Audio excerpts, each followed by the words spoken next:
السلام عليكم خوتي، معكم عرفة في فيديو جديد اليوم ان شاء الله. اليوم خوتي جيت لكم بفكرة جديدة. بغيت نقترحها عليكم اخوتي ونبداها لكم من هذا الفيديو هذا. يعني الفكرة اللي جذبة لي وطرحوا عليها بزاف الاخوان هي ان الاخوان قالوا لي يعني متبقاش يتعملنا فيديوز طوالين دائما.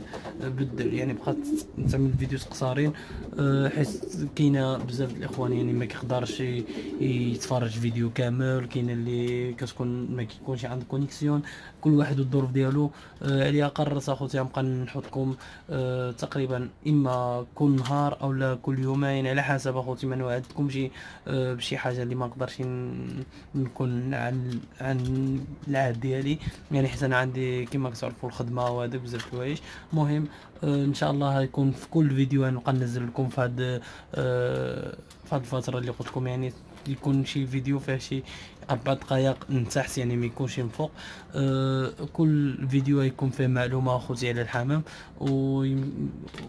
واللي عجبته هاد الفكره يعني كنتمنى تبارطاجيو معنا هاد الفيديو هذا، وباش يعرفها بزاف د مربين الحمام. شكرا خوتي على الناس اللي كدعمني وكتقول لي كمل، كنشكركم بزاف اخوتي. المهم اخوتي نبداوكم باول معلومه في هذا الفيديو هذا. هي ان بزاف د الناس يعني ما كيضبطوش هاد المعلومه هذه. هي ان الناس اللي يعني اللي كيعملوا له بيضة الحمام ما كيضبطوش مده باش كيعرف ان بيضة فوقاش تتفقس وفوقاش ما تتفقاش. يعني بيضة باش تبدا التاريخ ديالها وتزمم عندك، يعني النهار اللي تنزل بيضة الثانيه، يعني ماشي الاولى، يعني ما يعملوا 2 بيضات من داك النهار هذاك بوانتي النهار اللي عملت فيها بيضة. يعني واخا بوانتيه النهار، يعني مثلا شحال اليوم في الشهر، يعني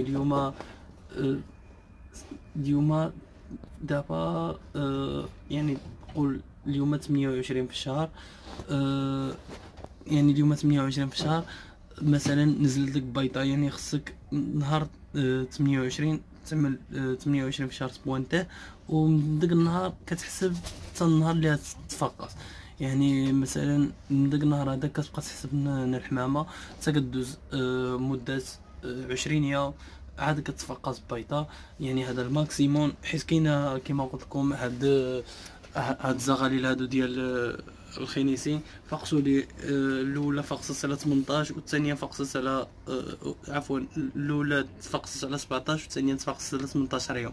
يعني كنت حاسب لهم اخوتي، وكما كتعرفوا يعني مزيان تضبطوا الوقت ديال التفقيس د البيض. المهم اخوتي يعني منطولش عليكم، كما قلت لكم يعني غيكون فيديو قصير. كل فيديو غنبقى ننزل يبقى يكون فيديو قصير وتكون معلومه تفيدكم وتفيد جميع مربي الحمام اخوتي. شكرا اخوتي على الدعم ديالكم. بيس فيديو اللي ماجي ان شاء الله. وما تنساوش اخوتي دعمونا يعني بلايك وبشي كومونتير في حق هذا الفيديو هذا. والناس اللي جديده في القناه يعني تما ابوني وضغط الجرس باش توصل الجديد. شكرا اخوتي، بيس عليكم. فيديو اللي ماجي ان شاء الله.